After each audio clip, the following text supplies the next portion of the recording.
What's up, guys? Today we have this. It is the MacBook Pro 16-inch. I bought this at an Apple store. This is the base model 16-inch, so that means there are no upgrades, no customizations, whatsoever. It has all the base specifications. In fact, it is the same price as a pretty high-end 13-inch MacBook Pro. The one with the i7, 32 gigs of RAM, 512 gig SSD storage. This one still has an i7. Actually, I do have a spreadsheet. Oh, wait, when I set this up, I'll show you that spreadsheet. Comparing the two.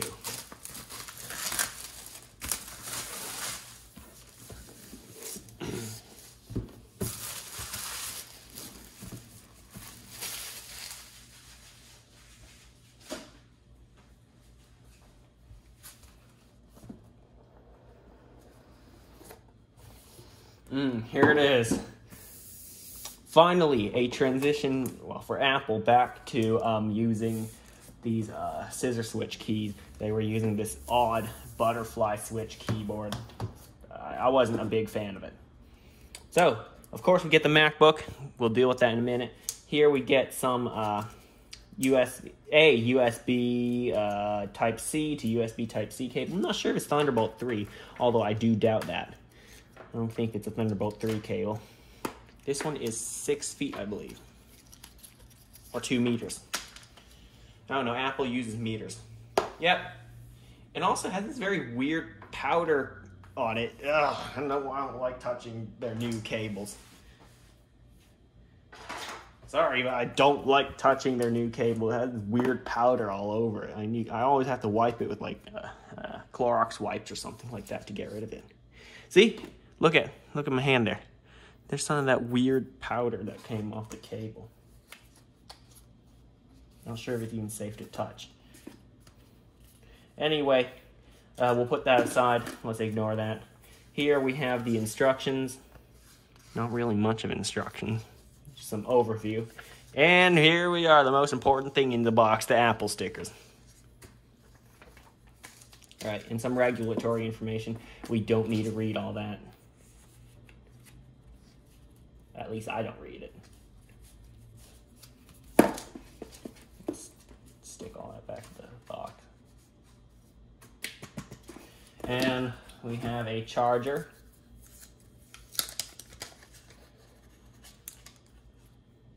This one is, let's see how many watts. 96 watts, the biggest charger that Apple sells. All right, great. And underneath this, we don't have anything else. It's an empty box. So, for the charging situation, I left my charger, my other one with the extension cable. I will attach an extension cable to this. Because this clearly isn't, if you go on an Apple device and you don't know it could do this, to attach an extension cable, well, you should try it yourself. Because, yeah, I do have an extension cable that is also grounded for this. Because all the plugs in my house, such as that one over there, just isn't close enough to any of my tables. I don't know, like the one over there or something. Sorry about the shaky camera movements, but I have to do this quickly. That's my table. And the one underneath it is broken. Anyway, back to the MacBook. That's just my issues. If you don't want to, you don't have to. You can just leave this one on there as it is. It's all good. But mine will be detached. And until I find my extension cable that is made by Apple. Anyway, put the box back together, and we'll look at the MacBook. Sorry to keep you waiting for 4 minutes, but I'm going over what's in the box.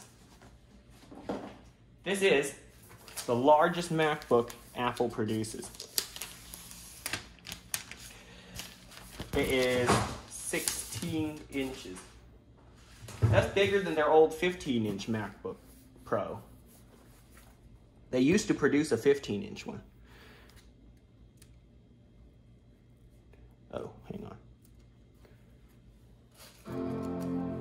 Oh, okay.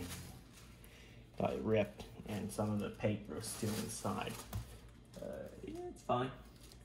Oh, it's booting up. Don't need that. Oh, it's also got the touch bar. Oh, look at that. It's on.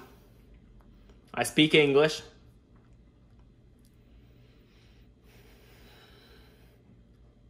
Next, come on. Let's see. Oh, why did it go back to the top? I'm in the United States. I don't need any accessibility. Oh, wow. Studio Wi-Fi, but... Alright, this is the setup bit. It's the boring part, and also it's pretty straightforward, so... I'll get back to you when I'm done setting it up. Alright, guys.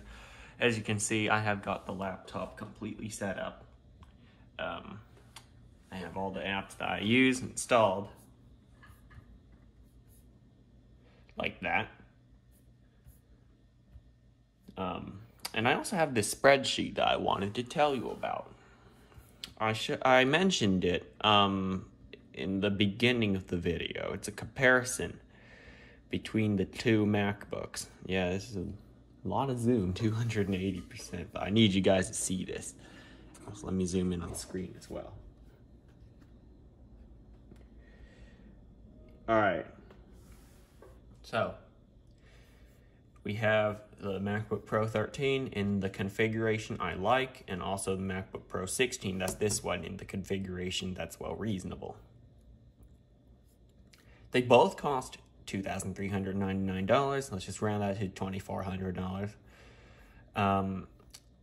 There are only a few differences that make the 13 better than the 16. First of all, is it varies depending on the person you ask. Personal preference. Do you want a bigger laptop or a smaller laptop? The only good thing is, well, the CPU generation is a little newer. It has a little more RAM with, well, actually double the RAM with higher speeds. And it's a little lighter. So, okay, 3 things that make it a bit different. However, the 16, yes, it has a 9th generation i7, but it also has 6 cores, it has higher speeds, it has a dedicated graphics card. Sure, it has a little less RAM and a little slower RAM, but for my purposes, that isn't too big of a deal. It has the same amount of storage, it has a bigger screen, the same number of ports, TB3 means Thunderbolt 3. The keyboard is their new Magic keyboard. That's the scissor switch one, not the butterfly keyboard, which was on my MacBook Air 2018. So it's an older type keyboard, but this one's their newer one. It's the Magic keyboard with the touch bar, as you can see. If I pan the camera down, there definitely is a touch bar. If I hold FN, it turns into the function keys. Yes, it weighs a little more, but that's in the name of more power, and also just a different color as my preference. I'll tell you why I chose silver for the 13-inch. I'm not sure if I've discussed this in a very, very old video. Is that I had this MacBook Pro 13-inch. It's, I think, a 2012 MacBook Pro Retina. It's a long time ago. And I really did like that laptop. Well, till it broke in 2016. And I couldn't save up enough to get a new one. And I wanted something that kind of replicated that one in the most exact way. So I got a silver one, 13-inch with an i7, which I know it has double the RAM that the old one had. I'll tell you a bit about the old one. I think it was a 2nd generation i7, a 16 gigabytes of DDR3, or I'm not even sure if it's DDR3. I think it is, but I'm not completely sure. 256 gigs of storage, but the minimum they offered was 512. It was a 13-inch. The ports were completely different because that was before before this generation of Thunderbolt 3 and stuff like that. But it did have a scissor switch keyboard, so that is a similarity, but it didn't have a touch bar because that wasn't invented yet. And it was silver. But yeah, this one just kind of most closely replicated. If I got the 16 gigs of RAM, but I wanted 32, as I wanted a little more power because it's a later, it's in the future, you know. You need more power as time goes on. But I eventually ended up getting, well, again, 16 gigs of RAM in a MacBook. Seems to be the sweet spot because under normal load, here's my activity monitor. Let's see, memory. I am only using 7 gigabytes. Wait, 7 gigabytes? Wow, that's actually quite a lot. I only have a few things open. Weird, but it fluctuates between 6 and 7 most of the time. Even if I have a lot of Chrome tabs open, it only tips over 8. Along with some Word, Excel, lots of other documents open. It only tips over 8 or barely touches 9, so at least in my experience. But as maybe you've seen, pan the camera up, I have something called DaVinci Resolve 17 because this thing, I mean, if you got it with the i9 configuration, the top graphics card, the 64 gigabytes of RAM, I mean, that'll set you back, I don't know, I remember over $6,000 if you get 8 terabytes of internal storage. Yeah, this thing is a mobile editing station. But yeah, I installed it here just to see how it would do. I don't think I'll be discussing it in this video because, well, I don't have that many videos left to edit. As of now, according to the date on the MacBook, Monday, August the 9th, at this specific time, 11:15 a.m., I have no videos to edit as they've all been edited. Not published to YouTube, but uploaded, ready to schedule for an upload date. Again, uploads are Tuesdays and Thursdays at 12 p.m. Pacific time, depending whether daylight savings is on or off. I don't know. It just decides for me. And also occasional uploads on Wednesday, same time, 12 p.m. Pacific. Those Wednesday uploads usually are a bit shorter videos or ones that I don't hold in much high regard. But still, in my opinion, I only publish the good videos. I might create a second channel for the lesser ones. But whatever, they're probably all going to be on this channel. Can't be bothered to do an advertising campaign for the next one. Anyway, enough rambling about that.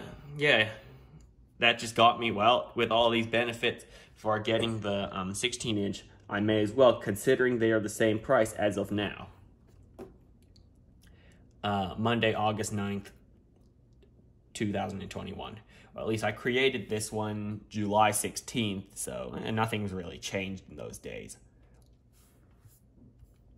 So, yep, that is the difference between the two, and that's kind of why I just got the 16-inch. And also, my eyes aren't the best for vision because, well, I need a bigger screen to see. Which is kind of strange because in the settings, I put it at, look at displays. I put it at more space instead of larger text. So, well, whatever. I like it this way. So that is the MacBook Pro 16-inch.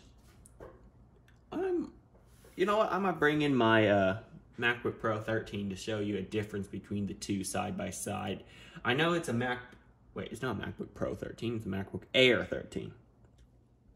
I own a MacBook Air 13-inch as well, so we're going to put them side to side. I know it's not a MacBook Pro, but I'm just going to show you because they're pretty much the same size. Imagine there is a touch bar on that one.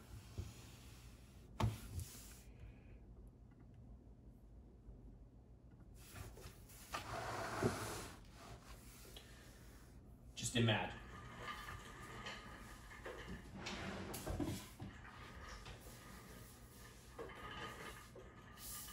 Hold on.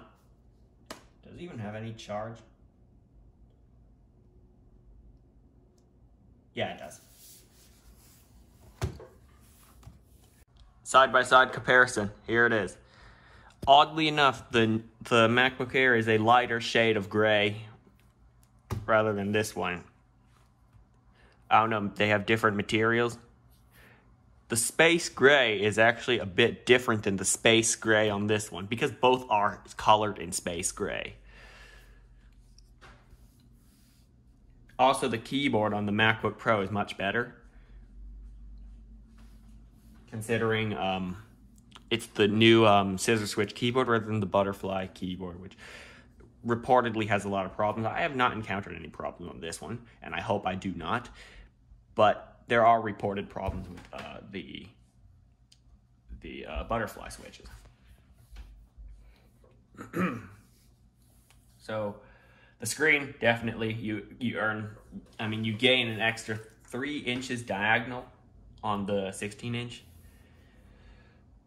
The specs are obviously better on this one, but not a fair comparison. Let's not talk about specs because there's a MacBook Pro, there's a MacBook Air. The trackpad on MacBook Pros, whether it be the 13-inch or 16-inch, I believe are bigger than the ones on the MacBook Air, at least what I've seen at the Apple Store. So MacBook Air, I remember it having the smallest trackpad, which means the least amount of space to move the mouse cursor and stuff. So, I mean, both trackpads carry the same functions. Like, you can do the same stuff on both of them. At least what I remember in the settings. Oh, also, the speakers. Let me tell you about the speakers on this one. They sound much better than on this one because, well, obviously, they're much smaller on the MacBook Air. There's not really a fair comparison for that one. Bigger speaker grills, and I'll even show you some.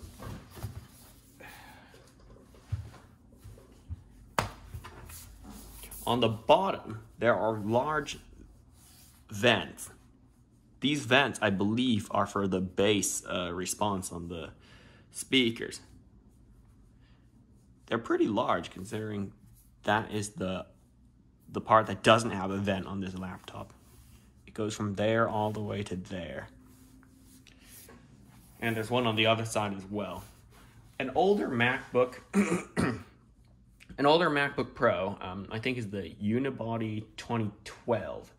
I've opened it up before. It's the one with the DVD drive, the last one with the DVD drive in it. I opened one up to upgrade the HDD to a SSD. And it actually has a dedicated subwoofer in there.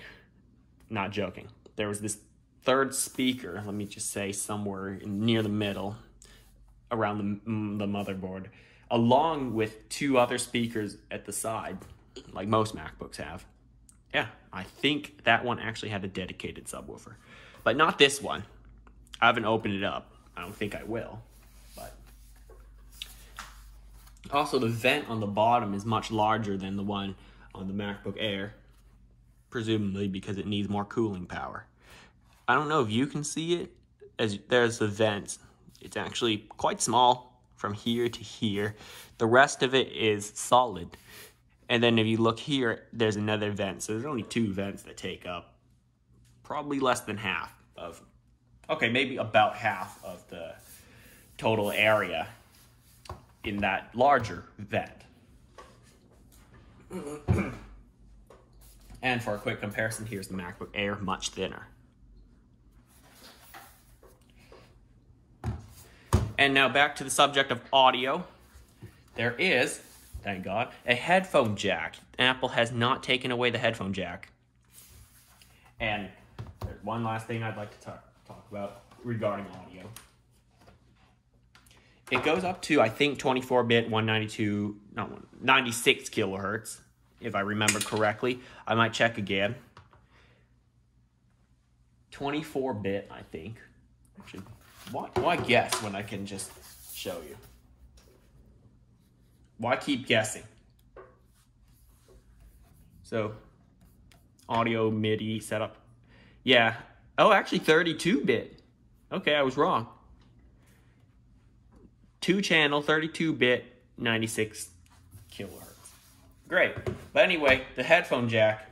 And I'd like to show you these headphones. These are Bear Dynamic DT770 Pro 80 ohms. So these are 80 ohms. That is higher than, well, the Apple AirPods. Not AirPods, EarPods. You know, the one that connect with the 3.5mm jack, the earbuds that you put in your ears. That you include it with older iPhones, right? These are about double the ohms, and yet it can. I mean, the more ohms usually, the more power it needs to drive.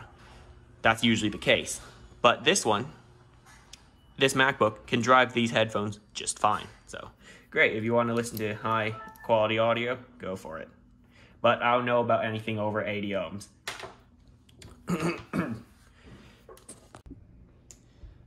Okay, back to this MacBook. Where was I? Headphone jack. This is a couple of days later, actually. I'm filming this segment because I'm just quite busy. I don't have much time to film, so. And I also bought an upgrade for this MacBook. Okay, I said the headphone jack is good, the speakers are good. All right, I'm covering pretty much all of the aspects, but I cannot cover performance because I don't know how to test a Mac performance. Windows, very easy, you run a user benchmark. I'm not even sure if those are accurate, but whatever, you know. Gives me a point to compare it to other stuff. Cinebench has recently updated, so I don't really know how to understand that one, so whatever. For some reason, the test runs for 10 minutes now. Yeah, there's Cinebench for Mac, but I don't understand how it works. Anyway, I bought an upgrade for this Mac. Now, if you look at the screen, it's a matte finish, and that's for a reason. If I turn it, oh God, it still appears on camera. Okay, but from where I am, the screen is a lot darker now. Let me try putting it on its glossy side. Not sure if this screen protector works anyway. Okay, so it's if there's not enough light, you can still see it. But it's supposed to be one of those privacy screen protectors so that when you're not looking at it, people can't see it. I think this only works in brighter areas. So if you're in a dark room, the person sitting next to you can still see it. So the matte side is going back on. So that's what I bought for it. It fits perfectly. It's made by Kensington. I've bought computer accessories from them before. All right. Now, if I mentioned before, Apple went back to scissor switch keyboards instead of the butterfly switches like that one has. I didn't like them. Not too many people like them. Not enough key travel for me, in my opinion. So, in celebration of that, I'm going to do a typing test. I know I'm a bit late. This is actually a 2019 model, and well, it's 2021, so I'm like 3 years late. And I heard they're releasing, I don't know, is this just it might just be a rumor, but they're releasing new MacBooks.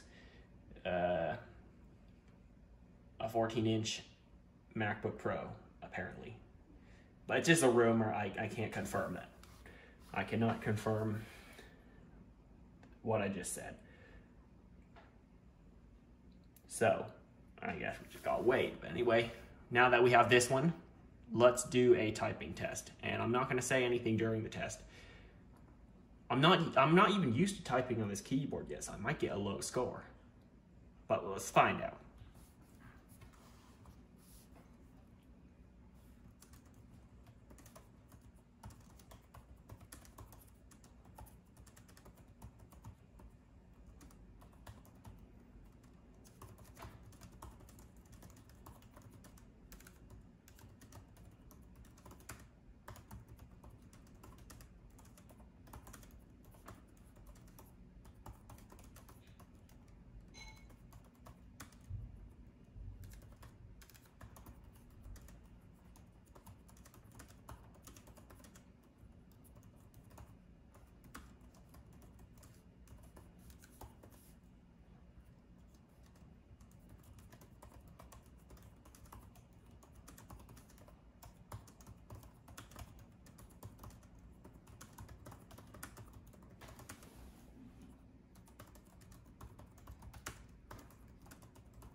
not bad. 64 words per minute. I'm just 1 word per minute slower than what's considered a fast typist, according to this chart.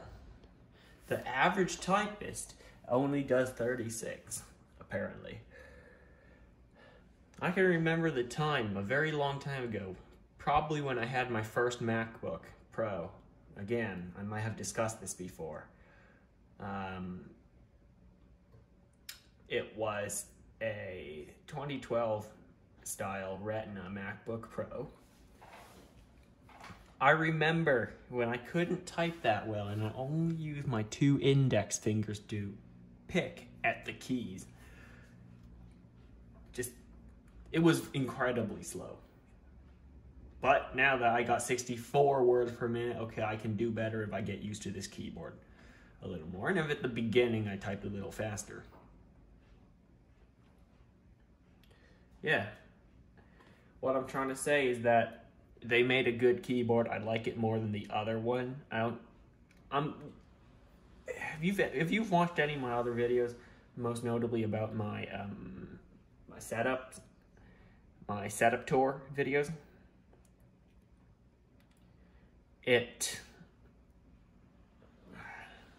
why am I stuttering? It has a mechanical keyboard, Cherry MX Brown, right?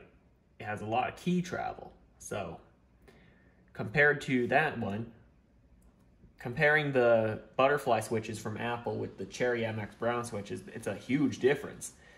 That one has probably about a millimeter of key travel, the butterfly switch, as well. The MX Brown has, I don't know how many millimeters, but definitely more than 2 or 3.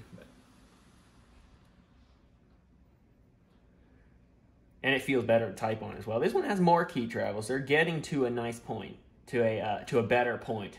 But what would really be cool is if they put, Cherry recently, I'm not sure if they sell it to everybody because I've only seen it on Dell laptops, the Alienware, I think. Look, I didn't do much research into this, so I might be wrong. They have these really low, ultra low profile mechanical switches. That would be really cool if they could put these on MacBooks. But I have my doubts for that. Apple likes making their own switches, which is kind of the result of which butterfly switches were the result of that. But I think it's a good transition back to scissor switches on the MacBooks. And I hope they keep it that way for the new MacBooks that are coming soon, maybe. Whenever the next generation is out, I hope they keep scissor switches. Now, let's move a little further down, and we find the trackpad. It is huge. Let's bring in our MacBook Air. Get it into frame. Zooming out a bit. This is, actually, let me get my ruler as well.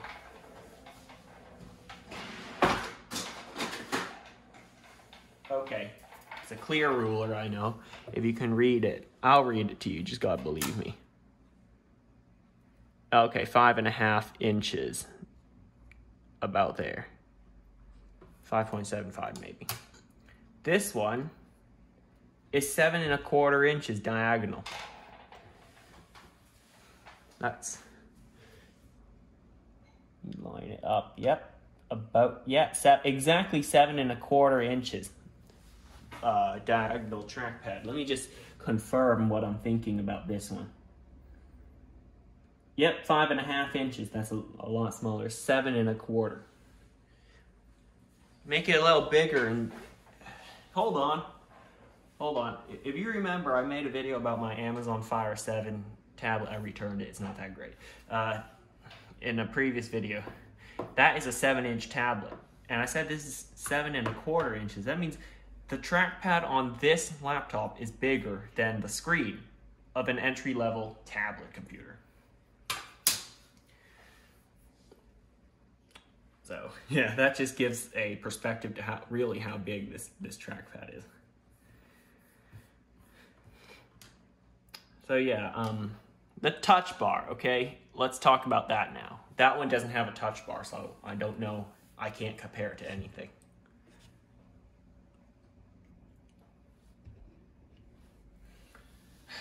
The touch bar, it feels, I like the physical escape key, that's very nice. But the touch bar is cool when you're looking at it and concentrating on it. But it's, to be fair, it's more of a novelty. It doesn't really have, in my eyes, much practical usage. Maybe in video editing, that could become the slider to go through the timeline of the video. But here, yes, I like the volume control that, you know, you just slide it. That's the volume control. And yeah, these are the function, like media function keys, not really the regular FN keys, like this, F1, F2, or whatever. Yes, each app has touch bar stuff. It's cool, but I personally don't see much use in it. So, and it's cool, it can switch between regular function keys and other stuff, but the other one can too. I just hold the FN key. But not that big of a deal.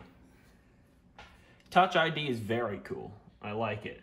I can turn off my, not turn it off, just close the screen of my laptop, open it back up, rest my finger on the power button, don't press it, and it will log in because that's Touch ID. Performance-wise, everything is very quick in this laptop. Opening up apps, booting it up. I also installed this cleaning software right here. Perhaps you may have used it, I don't know. But, oh, you didn't even see it. Should I just cut this part out? Who cares? It's that one over there. Now, there's too much to discuss with a laptop, so I'm just gonna have to cut the video short here. Thanks for watching. Like, comment, subscribe, and I'll see you next time.